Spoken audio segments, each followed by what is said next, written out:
મધુભાઈ અને પરેશભાઈ બેય છે ને જબરજસ્તી મને હોસ્ટેલમાં લઈ જતા અને હારે બળાત્કાર કરતા મારી હારે પરાણે બધું કરાતો વારા ફરતી વારા બંને કરતા। તો મિત્રો એક ઘટના સામે આવી રહી છે।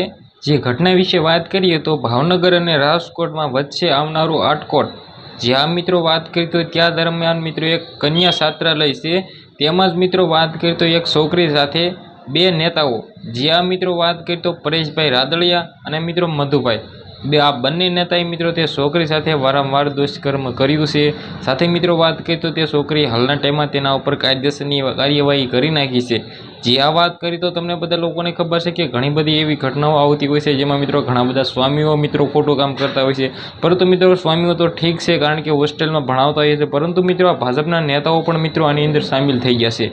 જે આ મિત્રો વાત કરી તો વિડીયોને વધારેમાં વધારે લોકોને શેર કરજો, કારણ કે મિત્રો સૌથી પહેલાં મિત્રો આ બેનને ન્યાય મળી શકે। કારણ કે મિત્રો એક દીકરી નહીં, સાથે મિત્રો વાત કરી તો હાલના ટાઈમમાં ત્યાં તપાસ કરવું જોઈએ અને ઘણી બધી દીકરીઓ મળશે, કારણ કે મિત્રો આ બંને નેતા ભાઈ ખુલ્લેઆમ મિત્રો આવું કરી રહ્યા છે। મિત્રો આને સૌથી વધારે સજા થવી જોઈએ। તમે આના વિશે શું કહેવા માંગો છો? વિડીયોને ખાસ કરીને શેર કરવાનું ભૂલતા નહીં।